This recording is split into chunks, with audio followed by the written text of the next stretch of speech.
So welcome all to UMAC Online. What difference can I make? I'm Kate Schaefers and I'm Executive Director of University of Minnesota Advanced Careers Initiative.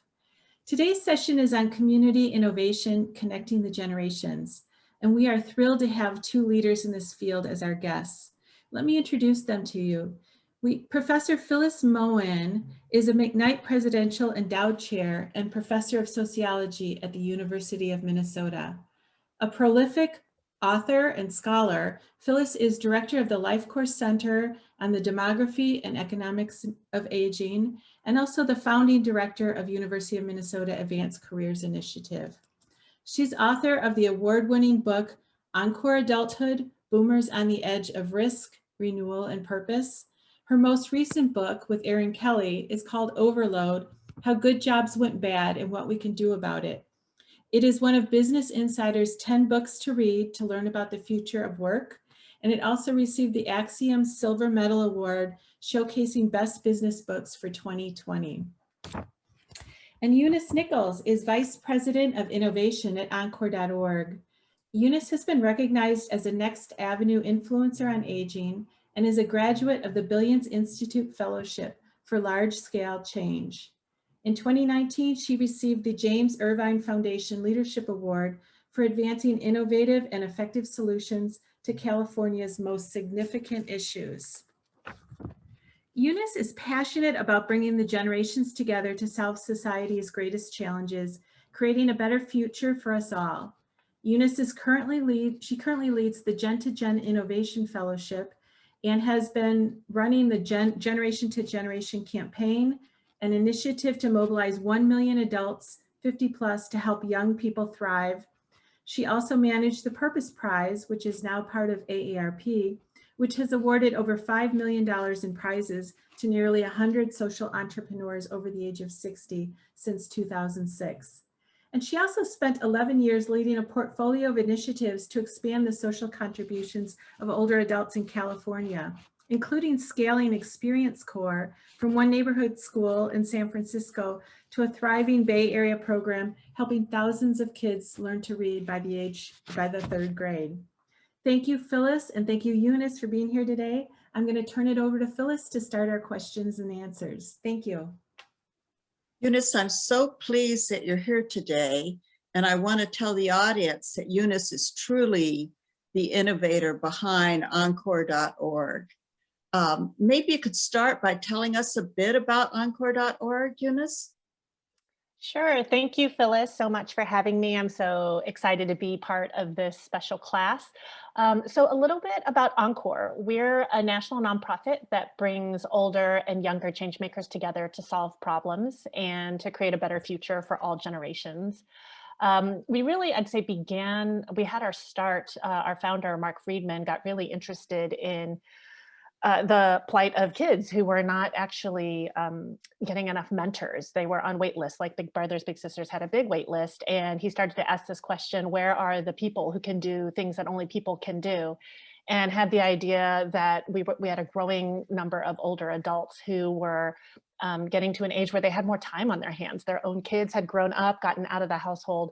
And if we could just harness the talent and experience of older adults, we could actually redirect them to be one of the greatest assets to solve all kinds of problems in our community, starting with working with children. And so that's where Encore got its start. That's where I got my start working with Encore almost 20 years ago. And I would say one place where we have morphed over the years is to really lean into the special talents and skills of older adults, not just as volunteers, but also in the workforce. I know that's a special passion of yours, Phyllis. We are right now working in one of the most multi-generational workforces ever. I, on my own small team at Encore, work alongside 5 different generations with just 20 staff. So I think that's not actually all that unique anymore. And so we're interested in building pathways and changing culture in workplaces to really tap into the experience that that multi-generational environment can bring. And I'll say lastly, we're really currently very interested in innovation. How can we get more nonprofits, the social sector, communities in general to tap into intergenerational strategies as a solution to solve all kinds of things? And so I'm the Vice President of Innovation at Encore, and I really focus on spotlighting social entrepreneurs and innovators that are doing just that. Thank you. Be interested in your personal background. What drew you to this work? That also is a great question. I love actually telling the story. So I am a child of Chinese immigrants from Taiwan. And like so many immigrants, I was raised in a sort of naturally intergenerational family. My parents, once they were settled, brought my grandparents over from Asia and they lived with us in my home. And so I often say, I think Phyllis, you and I have had this conversation before, they were my after school program. I would be dropped off, my bus would leave me in front of my grandparents' home, and they made sure I got my snack and that I got my homework done while my parents were both working. And so that always just felt very natural to me. But when I went to college and then I went into the workforce, I got funneled into a very young adult world. All of my fellow colleagues at that time were 20 somethings right out of college. And it was really exciting and I had a ton of fun. It was almost like a continuation of college. But after a little bit, I started to feel pretty disconnected. And I don't think I really knew what I was missing until I was deeply in the throes of this sort of one generational living. And what I was missing was just more diversity of perspectives and adults in different life stages pouring into me the way my grandparents had. And it was around that time that I saw a job posting for Experience Corps, which was a signature program of Encore.org, specifically to recruit older adults to go into public schools to tutor and mentor kids and help them read by third grade. And I just thought, you know what? I have no idea if I have the skill sets to do that, but it sure resonates with me. They gave me a chance to run this program in the Bay Area, and the rest is history. In some ways, I would say everything I've learned since then, it's been about 20 years, has been from that formative experience where I was all of a sudden surrounded by not one or two older adults, but 200 older adults who were doing the best work of their lives in their 50s, 60s, 70s, and beyond.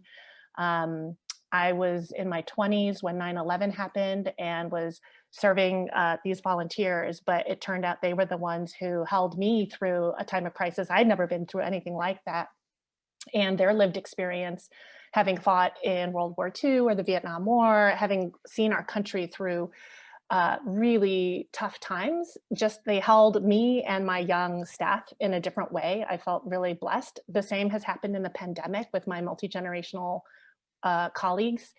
And this group of older volunteers threw me my first baby shower. So I didn't have just like one or two grandparents. I had dozens of older adults who were knitting me baby booties and sweaters for my son and giving me great life advice. And that was so important for me because my grandparents live far away from me. So I think just being part of a really rich multi-generational, both personal life and work life, have shifted my level of passion to make that accessible for everyone.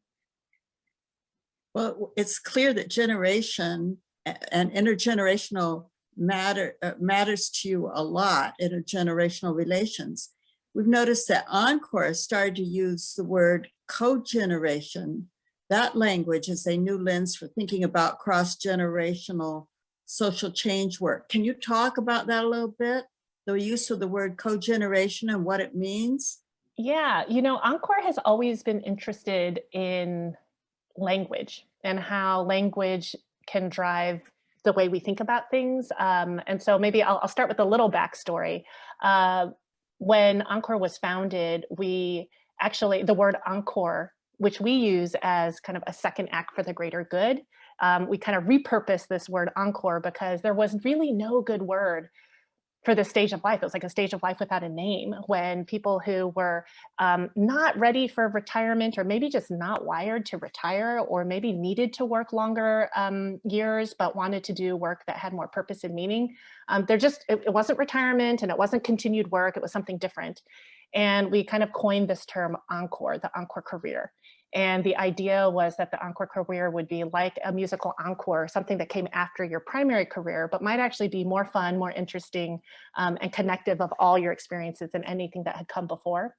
And that word has actually taken off, and you'll see there, the Wall Street Journal has an Encore section in it. And every time we see people use that term, it feels good that we were able to help open up people's imaginations in some ways using language. There's an Encore beat, journalists who kind of follow the Encore beat. So as we started to dig into intergenerational work, there's just, I think the word intergenerational can be somewhat problematic. It's a little bit fuzzy.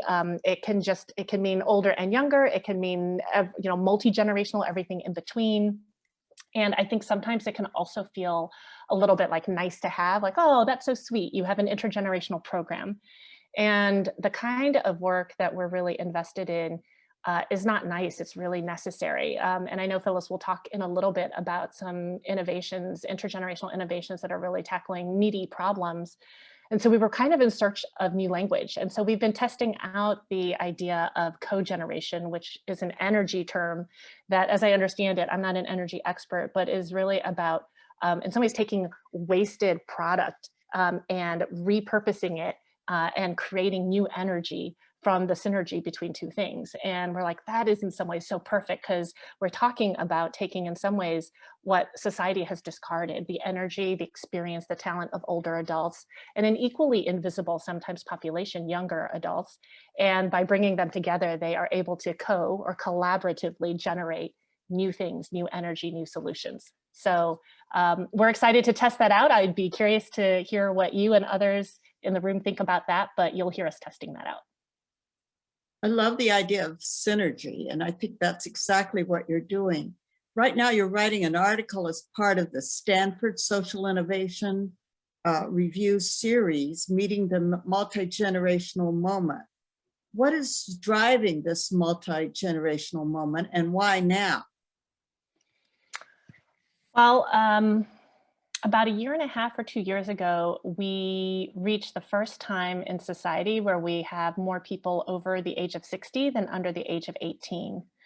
And so if you kind of just try and get your head around that, it means we have significant numbers of older adults in our society. And Encore has always had this mantra that you can either see that as a problem to deal with, or you can look at this massive growing population of people over 60 as an opportunity to be tapped. So obviously we've dug deep into this view that there's a huge resource that we should really be channeling into solving some of our greatest problems. So there's the demographic piece. I think the other part that is important to understand the multi-generational moment is that there's a growing loneliness epidemic that is not just impacting older adults. We often think of the loneliest generation being obviously our older generations. They're more isolated, often living alone. And that's not true. There's some recent survey data from Pew that says that more than 1/4 of people over the age of 60 are living alone in the United States, and more than 40% of them report feeling lonely. And that's data prior to the pandemic. So I imagine now it would be even worse. But younger people are actually suffering from loneliness as well, and in fact report greater levels of loneliness than older generations. So that is some data we really need to dig into. There's been some research that shows actually that the health detriments of loneliness and social isolation are equivalent to smoking 15 cigarettes a day. So there's actual kind of proven scientific detriment to our physical health. So if you take the growing population of older adults along with this epidemic of loneliness, and just all the problems and divisiveness in society right now, we have an opportunity to actually do some really interesting problem solving by bringing these generations together. And you talk about problem solving. What innovations and trends are you seeing? Many trends, and I'm hoping, Phyllis, that you'll jump in and share some of the things that you've been seeing and tracking as well. But maybe I'll start with a trend that I've been particularly interested in tracking around the co-locating of programs and services.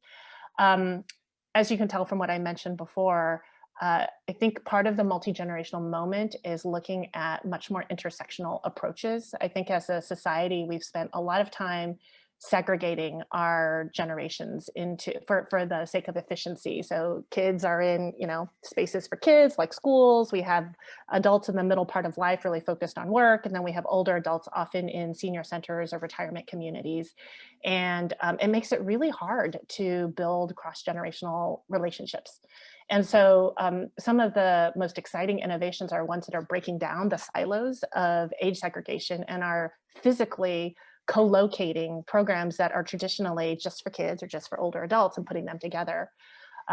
There's some research by one of the authors of this SSIR, Stanford Social Innovation Review series that we've been co-hosting, is Donna Butts from Generations United. And her organization has done some research along with the Eisner Foundation on the increases in health and well-being that both younger and older populations see when they actually get to interact with each other.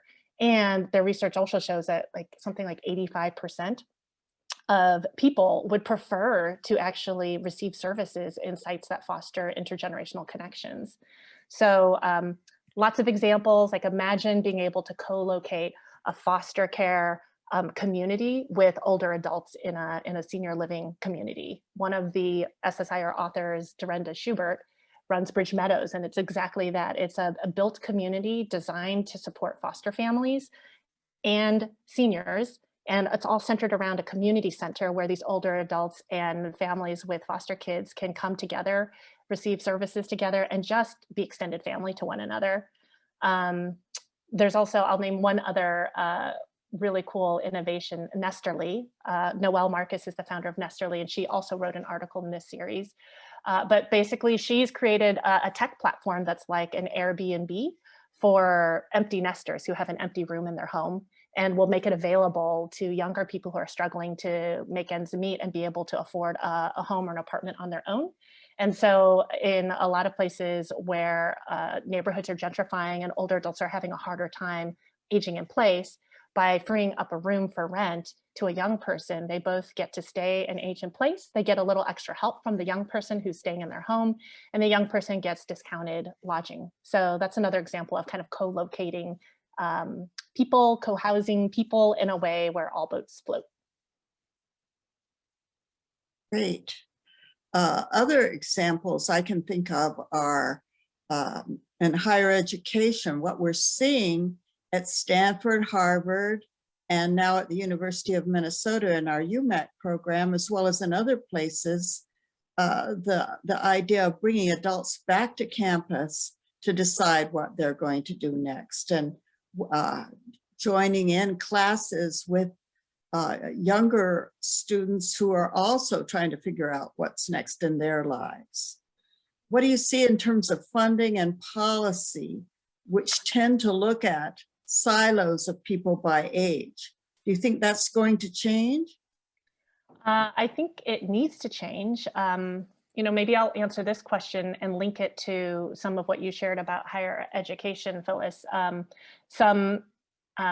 As we have more older adults who are interested in re-careering or figuring out their next step, and universities are a great place for that exploration to happen, it also gives us some opportunities to think about kind of college housing. And there are some interesting examples. Another author of the SSIR series is Eunice Gonzalez from New York University. They're doing some interesting work to actually look for older adults who live on the border of NYU who can actually open up housing to college students and make it affordable for them to attend the college and be able to live nearby. But often, I say specifically in housing, policies that are meant to protect funding for senior housing versus kind of housing for low-income families are designed in these silos that can't actually be just easily melded together. And it's for good reason, I think, so you can track the money and where it's being spent and if it's spent for the right purpose, but it makes it inordinately difficult to do something that sounds as simple as like, let's just build a unit that actually has older adults living next to young families. Another example of policy and funding that was created for good purpose, but boy, does it make it difficult to do simple things, is I've done a lot of site visits to parks and recs or community centers where there's actually programming for seniors and older adults happening in the space, often at the exact same time that there's programming for kids. But they're not programming that's happening together. They're in their own siloed activities. And we did some work with these park and rec centers to say, well, one simple thing, you kind of serve food to both older and younger populations. Let's bring them together over an intergenerational party. We can exchange stories and do some activities together. And because of the way funding works with providing food for older adults and kids in these park and rec centers, once again, you can't commingle the funding for that. And so it kind of was like, it was like a non-starter to be able to offer food because of the tracking of funding for the food. I'm an outsider to that. That felt ridiculous to me, but I think for people who run these programs, this is the daily experience that they live in of these barriers, insurmountable feeling barriers to bringing older and younger together. So my hope is that we'll take a look at policies, and instead of designing, California, where I live, has a master plan for aging, and we have a master plan for early care and education, and they don't speak to each other. What would it look like to actually bring people to the table and look at creating a master plan that is considering how the older and younger together might solve each other's problems? We need more funders like the Eisner Foundation. They're the only foundation in the country dedicated to funding intergenerational solutions. They're the only one. A huge number of funders funding aging, and a huge number of funders are funding children services and education.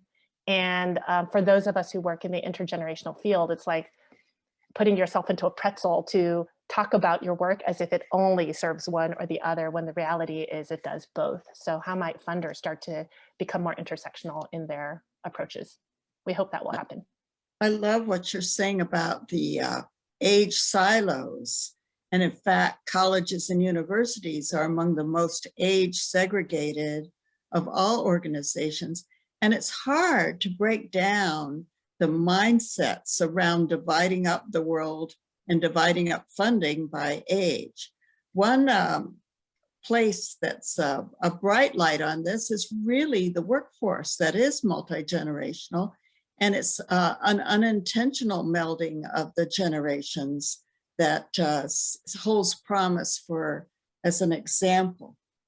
You've been thinking about bridging divides, not just around age, but also around race and ethnicity. Why does that matter? And how do they intersect? Yeah, I think that's actually a really important question that if you get into intergenerational work, especially in this multi-generational moment, you can't really talk about it without also thinking about race and ethnicity, because the demographics of our aging population tends to be more white, and the growing numbers of young people tend to be much more racially and ethnically diverse. And so if you're going to create programs that bring older and younger together, often it means you're also bringing people together across cultures, race, and ethnicity. And sometimes that can be a beautiful thing that just naturally works. And sometimes there are huge kind of chasms or gulfs between the two generations and the cultures and the racial backgrounds in understanding, in language, in background, in lived experience. And we just have to be very thoughtful about how to scaffold the interaction so that there's time for deep listening, time for getting to know somebody, time for being humble, even if you're on the older side and have much more life lived. How might you actually listen to and be generous in learning from the younger generations? So I think that we can't really talk about bridging intergenerational divides without also talking about the racial divides in our country. That's really an important observation about the age-graded nature of the distribution of race and ethnicity in populations. I know that Encore.org is thinking about ways in which the white dominant culture has shaped the way you work, everything from how meetings happen to decision-making, hiring procedures, program design, and even how you define innovation. And this is true in every organization, but you're being much more intentional about it. Can you share a recent story from that work? what you're learning and what you're doing to create an organization and programs that reflect diversity, equity, and inclusion? Yeah, this has been, I would say Encore, like many nonprofits, has cared deeply about diversity, equity, and inclusion for a long time. But I think the reality is that it always felt like our plates were full and we would do it in a very general way.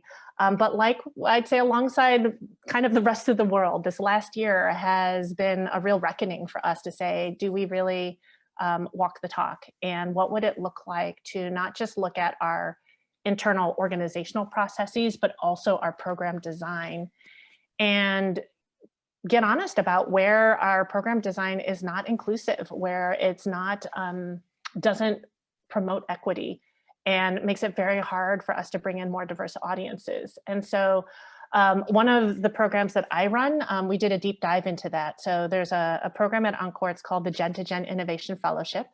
And it's a fellowship that is designed to be intergenerational. And one reason we've always invested in innovation. We had a wonderful program that I loved and ran called the Purpose Prize that was really focused on highlighting social entrepreneurs and innovators who are 50 and older, doing the best work of their lives in the second half of life.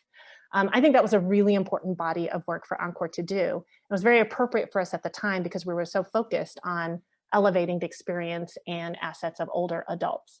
In this moment, this multi-generational moment, as we were designing this innovation fellowship, we made a really intentional decision to make sure it was an intergenerational cohort. We wanted the innovators themselves to be a mix of older and younger. So our youngest fellow is 19. She is a student at UT Austin. And our oldest innovator is 76 and from White Plains, New York. And we found that the diversity in the mix of people in our fellowship enhances and makes the conversations and the learning so much more rich. But as we did that, we started to look at other things. So that was kind of an easy check the box. Let's make sure we have an intergenerational cohort. One of the signature pieces of many of our fellowships, our innovation fellowships, has been this thing we call the Innovation Showcase. Kind of picture sort of like a Shark Tank fast pitch contest, very exciting. Audiences love it. You get to see all the innovators kind of give their 3-minute talk. And then we would have a group of luminary judges. Phyllis, you've probably been one of our judges before, who would get to listen to the pitches, provide sage feedback, and then confer an award, a kind of a judge's prize. And then sometimes we would do an audience prize where the innovators could win some extra money. I have participated in many of them and they serve a great purpose. But once again, in this moment that we're in, we started to look at that and to say, is there really an equal playing field when we put our innovators into this competitive environment? All of them are working on intergenerational solutions, many of them around social justice. Is it okay to make social justice a sport where you have to compete? And do we forward a false narrative that it's a zero-sum game? Somebody has to lose in order for somebody to win, when the reality is I need all 15 of my innovators to win and to win big. And they're not enough. They're only 15. I need UMAC's, this program that you've developed, Phyllis. I need that one to win. And I need all these programs. We need so much more.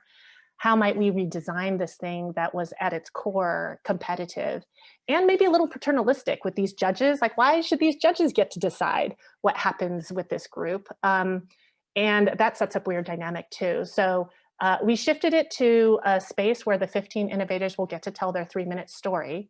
And we're inviting in an audience to listen to them. But instead of judging the 15, we're actually putting it back on the audience to say, you have a role here too. And your role is to be the community that supports these fellows. And we're going to ask you to raise your hand and make commitments of mutual aid, of support. How might you open up your network to help that fellow get connected? How might you donate to their cause? How might you sign up for their email list so that you can know what they're doing and cheer them on, and or just provide helpful feedback to their pitch? What struck you and what could they do better? So it's an experiment. We'll see how it goes, but I am personally really excited to try something new and different that I hope will feel much more like the community that we want to build. I love that you sort of paid attention to the unintended consequences of having a competition, not something that you had planned on, and revised accordingly. That's great. A lot of the people in their 50s, 60s, 70s, and older really want to do something different, make a difference, have a purposeful activity and meaning in their lives, but don't want to continue doing necessarily their career jobs. What advice do you have for someone who wants to transition into an Encore? And what about for an older adult who wants to reach out to younger generations, but isn't sure where to start? Yeah, I love this question, Phyllis, and it does take some risk to reach out across a generational divide or a cultural or racial divide to connect with somebody else. And so I think and to leave your job to leave your job. That's right, to do something very different, or something that might feel very different. Although I would argue that most Encores are about weaving all the valuable life experience you've had. It might feel new, but ideally you're translating some of those skills and relationships to this new endeavor. So let's see, some advice I have. The first one would be to just take that risk, to get proximate. We live, once again, in such age siloed worlds that it will often take a physical act to reach out. Well, one, to see where you might actually be able to cross a bridge, and then to actually interact with that person. So a very simple thing is just to like practice walking around with, we call them like your generation to generation or gen to gen glasses, where most of the time you ask somebody, do you interact with somebody older or younger than yourself? And if it's not within the family, they kind of can't think of anybody that might be around them. But if you really look around your neighborhood, the places that you shop, your workplace, or a place of worship, there probably are people who are significantly older or younger than you. They might just be in a separate room or in a different program, or you might walk by them and literally not see them. How can you open your eyes to that and actually intentionally try to interact with them and build a relationship? In the pandemic, it's actually gotten easier to do some of that virtually in a more scripted way. So I'm in touch with, in our Innovation Fellowship, we have 3 social innovators that are leveraging tech platforms to help older and younger people connect and get kind of match made for relationships and friendships that many of them are going to last a lifetime. Aditi Merchant, our youngest fellow, who's at UT Austin, launched something called Big and Mini. I think she currently has 3,000 older and younger pairs in like dozens and dozens of countries across the world that are getting together weekly for these wonderful relational conversations, often college students with older adults. There's another organization run by Donna Griffin called Eldera, and Eldera stands for the Age of the Elders, and she's building a virtual global village where an older person can sign up to be matched with a child and tutor and mentor the child, or just meet and talk about the things the child's excited about. And then there's a third innovator in our cohort, Ji-Kin Chu, who runs Boombox Collaboratory. And his whole initiative is based on the idea that a lot of young people don't have the kind of career and social networks that you and I probably have here in this room. Like if we're here in the room, we had some connections that allowed us to get here, but there are young people who don't have much of a vision for what they could do as a job because they don't have the networks. And so Boombox Collaboratory invites older adults to be networks, career networks for younger people, so that if a high schooler is interested in marine biology, you could be like, hey, I actually know a marine biologist. I could get that kid connected for a career conversation. Or actually, there's another job in the marine sciences that most people don't know about. I can get him connected to that. And they can have a very practical but inspiring conversation about real jobs and real pathways. So even if you don't know anybody, it's very easy right now to actually get matched, even online. You don't have to leave your home, and you can test out being in relationship with somebody. These all sound very exciting. And is there an easy way to locate these different initiatives? And also, I can add to that, your initiative, how can people get more involved with the Gen to Gen program and that movement? So the easiest way is you can go to our website, which is encore.org, ENCORE.org. Sign up for our mailing list. We promise we won't inundate you too much, but we send something out about once a week or once every 2 weeks, and we'll both share, half of Encore's work is narrative change. So we love to track the latest news and conversations that have to do with intergenerational innovation and connection and collaboration. So you'll get some kind of the hottest media tips on what's out there. And we'll also share opportunities to attend one of our many virtual events. We've bumped that up during the pandemic. I encourage you to sign up. For example, we do an Encore 101 every month where you can just learn more about Encore's programs. We've been hosting a 6-part series that are intergenerational dialogues on racial justice, usually with storytelling from an older and younger changemaker focused on anti-racism. We just did one on climate change.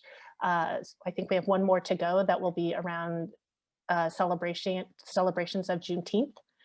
And many more events. I'll say there's an event I really want to make sure you all know about. It's on June 23rd, and it's called the Code Generate live stream. And it's a 2-hour public event to get people out of their age silos and to just have their minds sparked about what they could do to create a better future together. We're going to have some amazing social entrepreneurs and even some celebrities who will be sharing why cogeneration matters to them and why it should matter to you. So hopefully you'll get a chance to join us there. And I'd like to just add to, we have one comment, and I'd like to welcome people to add questions either through the chat or raise your hand. But one of our people mentioned Circle as a great networking matchup group. And Eunice, could you say a few words about Circle? Yes, Joanne, thank you so much. I have been trying to find a way to weave Circle into this conversation. I love Circle. So the founder, Charlotte Japp, is also one of my Gen to Gen Innovation Fellows. She's such an inspiring social entrepreneur. But part of Charlotte's story is she's a young adult and in between jobs and trying to figure out how to find another job. And then it turned out that at the same time, her baby boomer parents also became unemployed, and we're dealing with ageism in the workplace, and we're having a hard time getting jobs as well. And she has this great picture of her mom and her in their living room, both on laptops, like doing job searches. And I think what Charlotte realized is that people of her parents' generation actually needed Charlotte's professional network to stay relevant. And Charlotte and others in her generation needed career mentoring in different ways from older generations. And it wasn't happening in the workplace. There weren't natural ways for those connections to happen. So Circle basically is a membership subscription. You sign up and they will curate these one-on-one matches for you if you're younger with somebody older, if you're older with somebody younger. But it's not a one-way mentoring. It's very much rooted in the belief that the generations need each other. And that's what we find in the classroom here at the University of Minnesota when they have people from different generations in the classroom. There's a lot of co-mentoring involved, including career coaching and career networking. So yes, I think that's very important. I guess I'd like to end with well, first to say that you are incredibly inspiring, Eunice, and energizing for all who hear you. But what inspires you to stay in this work? There are so many things that inspire me, and I don't say that lightly. This has been a season where it's been tough sometimes to be inspired. I'll say first, I'm actually inspired by you, Phyllis, and people like you. I feel so fortunate that in my 20s, I happened into this Encore work. And because I was surrounded by the Phyllises of the world, people who were doing what looked to me like the most exciting purpose-driven work of their lives, and they were in their 50s, 60s, 70s, or 80s. I don't think I realized that was having an unintentional impact on me as a young person, meaning I did not see aging as a negative around workforce or around purpose in life, because honestly, the people who seemed to have the most purpose and to have the most fun in their jobs were my older colleagues and older volunteers. And when I turned 40, I wrote a blog post. Most of my friends, when I turned 40, were in their kind of midlife crisis of, oh my goodness, I'm only 10 years till 50. I wrote a blog post that was like, I can't wait till 50. And I wasn't joking. It was more like, oh, only 10 more years, because I'd seen so many people in their 50s have the freedom to start to explore life and purpose in a different way. And so I don't know, there's something motivating to me having been around older adults so substantively that I feel really blessed. And as I become an older adult, I am now 45, I'll be 46 this summer. I realize I am slowly but surely edging my way into being an older person, hopefully an elder someday.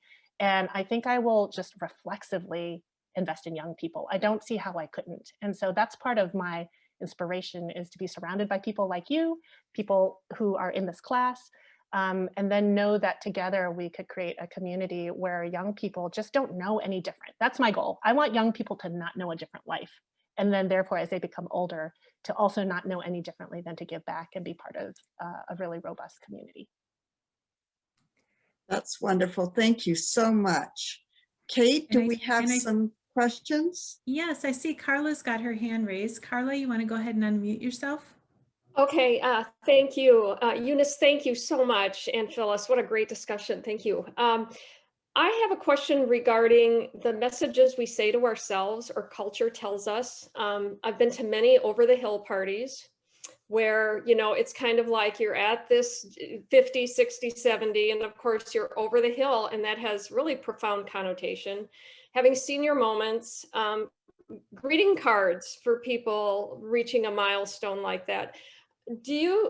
How do we come to terms with that as a society or as an individual to help unlearn some of these messages that are counter to what we're trying to accomplish with this movement? That's a great question. And Phyllis, I hope you'll answer as well. I'm sure you have some interesting thoughts on this.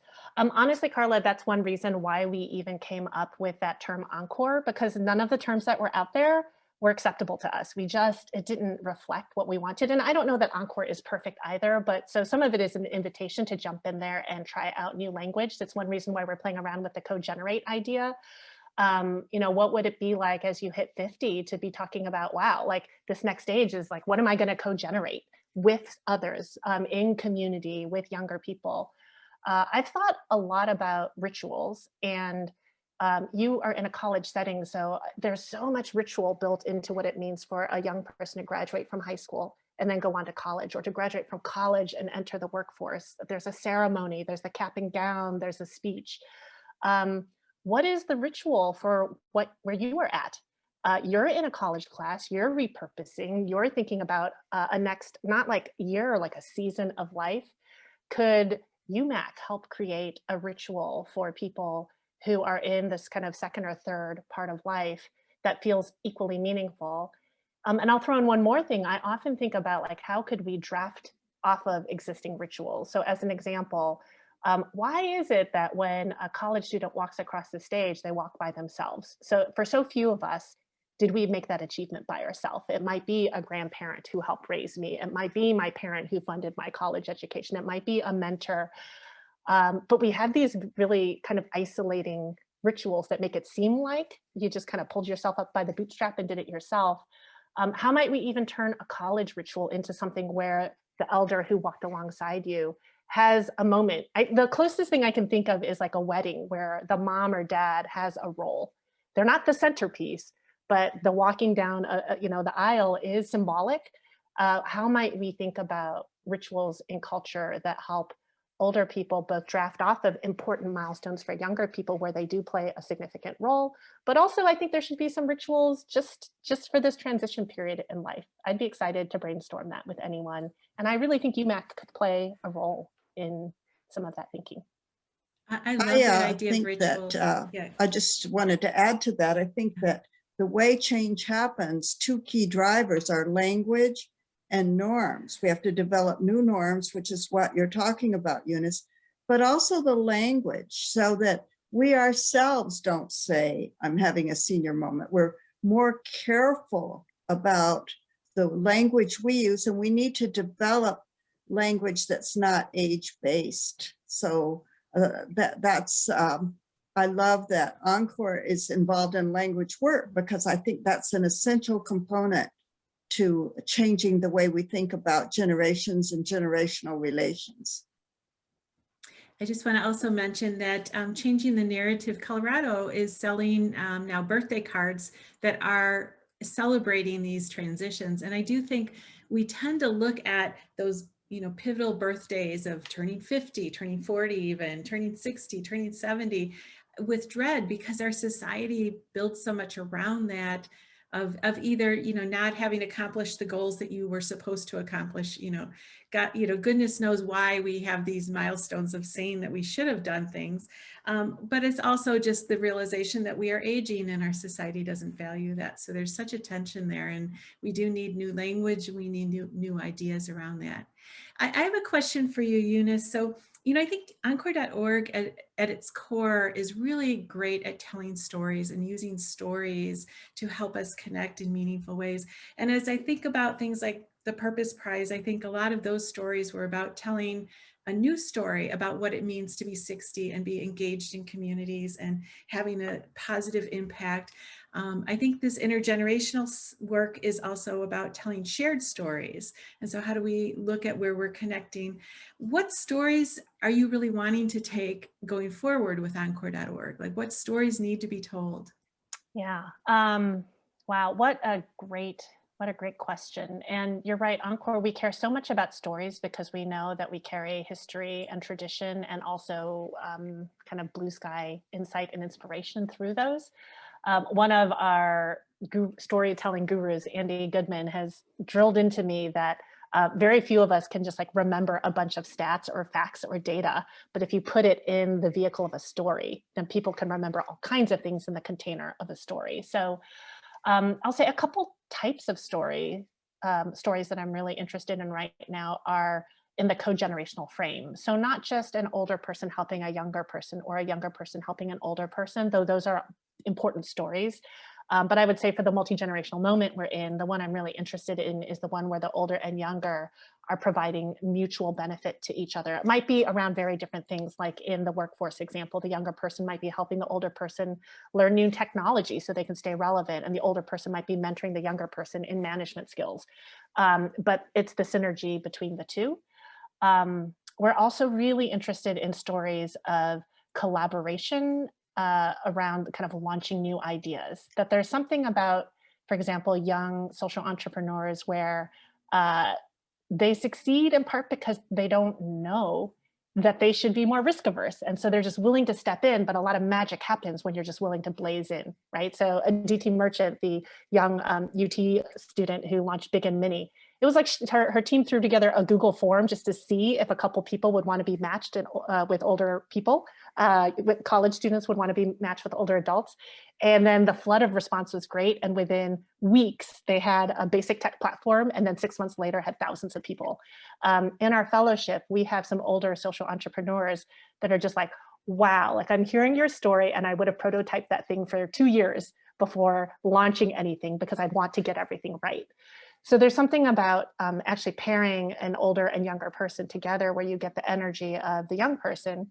But we love also the story where the older person is also guiding, and the wisdom does matter. They know the pitfalls to avoid. And so that's a story we love. I'll say the third kind of story that we're really interested in is, I'll call it like co-generational leadership. So for nonprofits, where we have a lot of leaders that are baby boomers and older, many are in a precarious position and thinking about succession planning and haven't really thought about how to bring younger leaders up.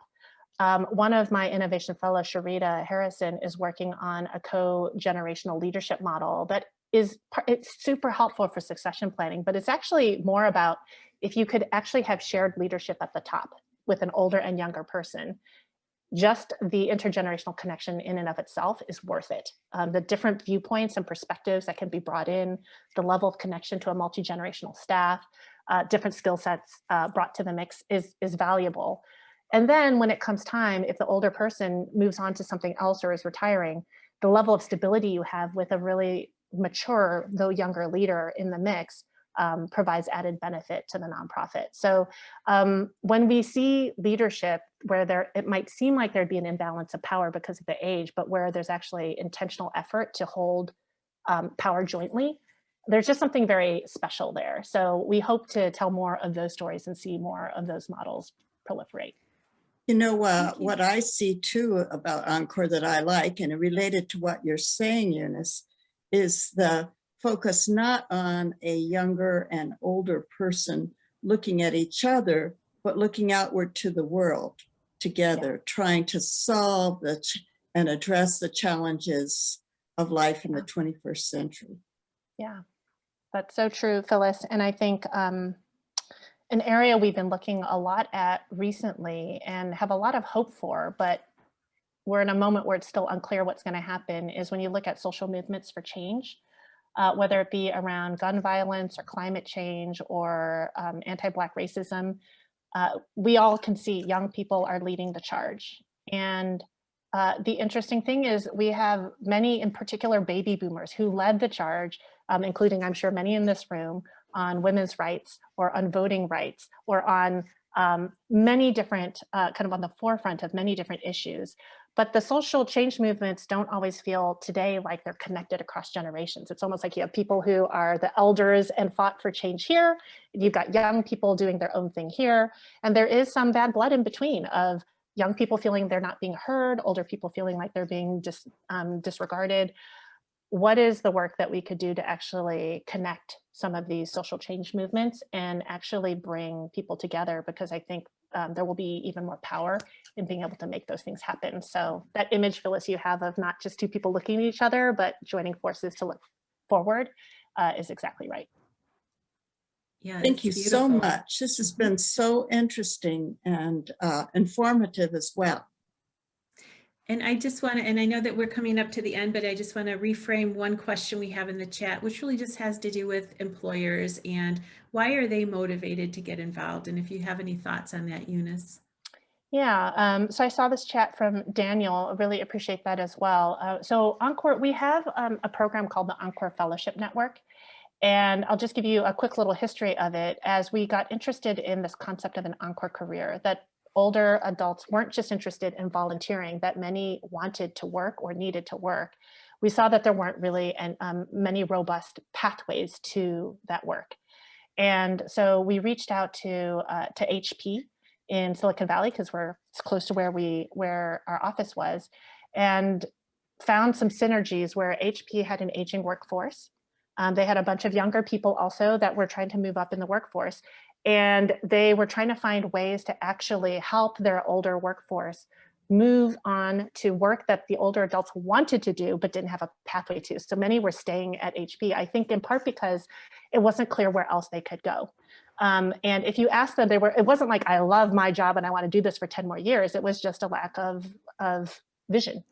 And so the Encore Fellowship was designed to match retired HP executives in 1-year part-time internships at a local nonprofit where they'd be embedded for a year. And that year would give them a chance to transfer their skill sets, learn what it was like to actually work at a nonprofit, and then have a shot at having a resume and lived experience that might enable them to be viable for a job at that nonprofit or another nonprofit in the future. So since then, there have been other corporations like Intel and HPE, Symantec, mostly from Silicon Valley, that have jumped on board. We had our first pilot with Kaiser to do something similar with retired doctors being placed at local health and community centers. So there's a lot of interest there. And I think corporations and employers should be interested for a couple reasons, is just being able to honor the contributions of their older employees and help them actually continue to do good work in the social sector can only be good for their brand. And for that employee to go out and be that ambassador into the community is a good thing. And it also then frees up space in their organizations to allow younger people to step into leadership. So I think that more programs like that need to happen. And frankly, we hear all the time from adults who are retiring from their primary career, the sense of feeling a little bit lost in what to do. And you can take a course, but there's nothing like getting placed as an intern in a real live job situation to both either realize, wow, this is not for me, or man, I really needed a year of low stakes employment to test out my skills and figure out how to make that translation work before I actually look for the full-time job. And it's not that common for somebody in their 60s to be an intern. So the Encore Fellowship program was a normalizing of, we need those internships as much as anything else. So that's what that program is about. And we hope to see more innovation. There are other examples like that, especially for retiring science and engineering professionals who want to go into teaching STEM. There's a program called the Encore Teachers Program that basically helps older adults go through a much different version of a teacher certification program, because they don't need the content knowledge that a younger person might need on teaching STEM. They need a different set around reconnecting with the education system, teaching young people, et cetera. So there are programs out there that are pretty exciting.